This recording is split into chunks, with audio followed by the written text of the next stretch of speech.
Hi అండి, అందరికీ నమస్తే. Welcome back to my channel Telangana వంటలు బీబీకే. ఈరోజు రెసిపీ వచ్చేసి చాలామంది ఫేవరెట్ ఫుడ్ అండి. ఇది 1 kg చికెన్తో దమ్ బిర్యానీ ఎలా ప్రిపేర్ చేసుకోవాలో చూడండి. ఈ వీడియో చూసే ముందు ఛానల్ కనుక సబ్స్క్రైబ్ చేయకుంటే సబ్స్క్రైబ్ చేసుకోండి. ఇప్పుడు 1 kg చికెన్కి 1 kg రైస్ తీసుకోండి. ఇలా బాస్మతి రైస్తోనైనా నార్మల్ రైస్తోనైనా కూడా వేసుకోవచ్చు. ఈ బియ్యాన్ని మంచిగా వాష్ చేసుకొని ఒక 30 నిమిషాలు నానబెట్టుకోండి.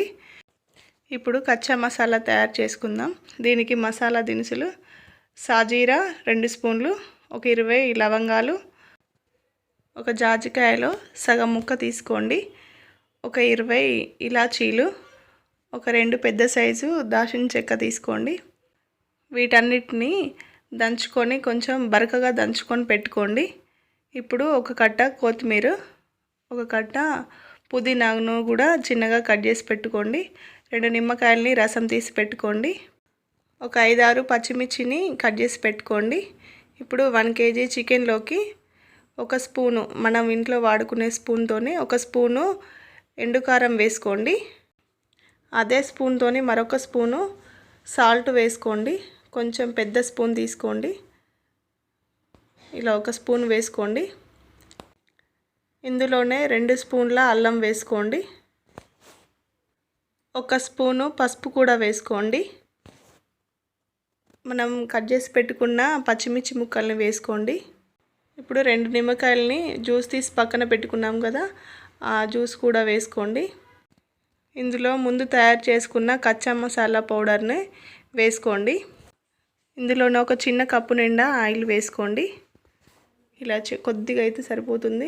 ఒక 5-6 టీ స్పూన్స్ ఆయిల్ పడుతుంది అంతే. వేసుకోండి. ఇందులోనే ముందుగానే కట్ చేసి పెట్టుకున్న పుదీనా కొత్తిమీరను సగం వేసుకోండి. ఇందులో ఒక సగం వేసుకోండి. సగం వేసుకొని మొత్తం కలిసేటట్టు పీస్లకి సాల్ట్, ఉప్పు, కారం, మసాలా మొత్తం కలిసేటట్టు కలుపుకోండి. ఇలా ఒకసారి కలుపుకున్న తర్వాత ఇందులోనే ఒక కప్పు పెరుగు వేసుకోండి. పెరుగు వేసుకొని ఒకసారి మంచిగా మళ్ళీ కలుపుకోండి.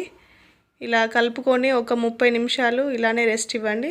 మీరు ఫ్రిడ్జ్లో పెట్టుకున్నా పర్లేదు, బయట పెట్టుకున్నా కూడా ఏం కాదు. ఇలా మంచిగా కలపడం వల్ల పీసెస్కి మంచిగా పడుతుందండి మసాలా. ఇలా మంచిగా కలుపుకొని మూత పెట్టుకొని ఒక 30 నిమిషాలు అయితే రెస్ట్ ఇచ్చుకోండి. ఇప్పుడు ఆనియన్స్ తీసుకొని మంచిగా పొడుగుగా కట్ చేసుకోండి. ఇవి ఇప్పుడు డీప్ ఫ్రైకి సరిపడా ఆయిల్ పెట్టుకోండి. ఆయిల్ పెట్టుకొని అందులో ఇవి వేసుకొని కొంచెం లో ఫ్లేమ్లో పెట్టుకొని గోల్డెన్ బ్రౌన్ కలర్ వచ్చేంత వరకు ఫ్రై చేసుకోండి. ఇలా కొంచెం గోల్డ్ కలర్ రాగానే గ్యాస్ ఆఫ్ చేసుకోండి. ఇలా ఈ టైంలో తీసుకుంటే మంచిగా ఉంటాయి ఆనియన్స్, లేకుంటే మాడిపోతాయి, మొత్తం బ్లాక్గా అయిపోతాయి. ఇప్పుడు మనం ఫ్రై చేసుకున్న ఆనియన్స్లో నుండి సగం తీసి ఇందులో వేసుకోండి. ఈ చికెన్ పీస్లో వేసుకొని కలుపుకోండి. ఇలా ఈ ఆనియన్స్తోనే టేస్ట్ అనేది చాలా బాగుంటుంది. ఇవి కూడా వేసుకొని మంచిగా కలుపుకోండి. ఇప్పుడు కలుపుకొని పక్కన పెట్టుకోండి. మనం రైస్ ఉడికించుకోవడానికి వాటర్ పెట్టుకుంటాం కదా, అందులో వేసుకునే మసాలా ఒక 5-6 లవంగాలు వేసుకోండి. ఒక 5-6 ఇలాచీ వేసుకోండి. ఒక దాల్చిన చెక్క తీసుకొని అందులో చిన్న చిన్న పీసెస్ లాగా చేసుకోండి. ఇలా చిన్నగా చుంచుకొని వేసుకోండి. ఇందులోనే 2 స్పూన్ల సాజీరా వేసుకోండి.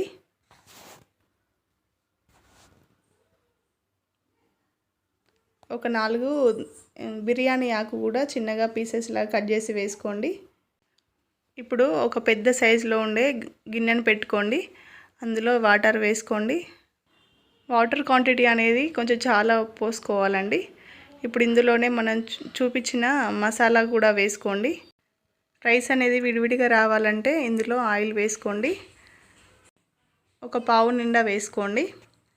ఇందులోనే ఒక స్పూను, ఒక పెద్ద స్పూన్తోని సాల్ట్ వేసుకోండి.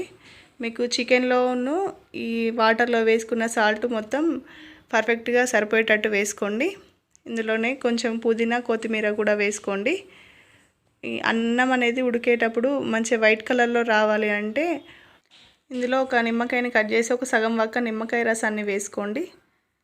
ఇప్పుడు ఆ వాటర్ అనేది మరుగుతున్నప్పుడు ఒక బౌల్ నిండా ఆ వాటర్ని తీసి పక్కన పెట్టుకోండి. ఈ వాటర్ ఏం చేయాలో నేను మళ్ళీ చెప్తాను. ఇప్పుడు మనం నానబెట్టుకున్న రైస్ని ఇందులో వేసుకొని కలుపుకోండి. ఈ అన్నం అనేది ఎక్కువగా ఉడకొద్దండి. ఒక 50% ఉడికిందంటే గ్యాస్ ఆఫ్ చేసుకోండి. ఇప్పుడు ఈ మనం తీసుకున్న వేడి వాటర్ను మసాలా పట్టించిన చికెన్లోకి వేసుకోండి. ఈ వాటర్ అనేది వేసుకోవడం వల్ల మసాలా మొత్తం పీసెస్ పట్టుకుంటుంది కదా, అదంతా అలాగే ఉండకుండా మనం గంజులో వేసినప్పుడు అది మాడకుండా ఉంటుంది, అడుగు మాడకుండా ఉంటుందండి. ఇప్పుడు ఈ చికెన్ అంతా దమ్ చేసుకునే గిన్నెలోకి వేసుకోండి. ఇలా 50% వరకే కుక్ చేసుకోండి రైస్ని. ఇలా అన్నాన్ని ఒకసారి చుంచితే ఇలా చునిగిపోవాలి. ఇలా అయిందంటే వెంటనే తీసి ఈ చికెన్ మీద మొత్తం ఈ ఉడికించిన రైస్ని మొత్తం వేసుకోండి. ఇలా వేసుకున్న తర్వాత ఈ రైస్ మీద ఫ్రైడ్ ఆనియన్స్ వేసుకోండి. మనం ఫ్రై చేసి పక్కన పెట్టుకున్న ఆనియన్స్ ఉన్నాయి కదా, వేసుకోండి. దీని మీదనే కొత్తిమీర, పుదీనా కూడా వేసుకోండి. ఇందులో ఒక స్పూను ఆయిల్ కానీ నెయ్యి కానీ వేసుకోండి. ఇలా మొత్తం వేసుకోండి. చుట్టూ వేసుకొని మీకు ఫుడ్ కలర్ ఇష్టం ఉంటే మాత్రం ఫుడ్ కలర్ యాడ్ చేసుకోండి. Yellow and orange colour mix చేసుకొని అయినా, లేకుంటే ఏ కలర్ అయినా మీకు నచ్చిన కలర్ వేసుకోండి.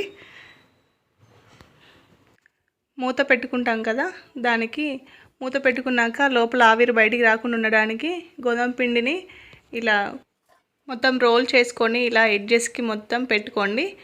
ఈ పిండి బదులు కాటన్ క్లాత్తోనైనా కూడా పెట్టుకోవచ్చు. ఇలా పెట్టుకొని మూత వేసుకొని ఒక 20 నుండి 25 మినిట్స్ దమ్ చేసుకోండి. ఇలా చేసుకోవడం వల్ల చికెన్ పీస్ అనేది మంచిగా ఉడుకుతుంది. చాలా టేస్టీగా ఉంటుంది. నోట్లో వేసుకుంటే కరిగిపోయేలా ఉంటుంది. ఒక్కసారి ఇలా ట్రై చేయండి. ట్రై చేశాక మీకు ఎలా వచ్చిందో నాకు ఒక కామెంట్ చేయండి. ఓకేనండి. ఈ వీడియో కనుక మీకు నచ్చినట్టయితే ఒక లైక్ చేయండి, షేర్ చేయండి, సబ్స్క్రైబ్ చేసుకోండి.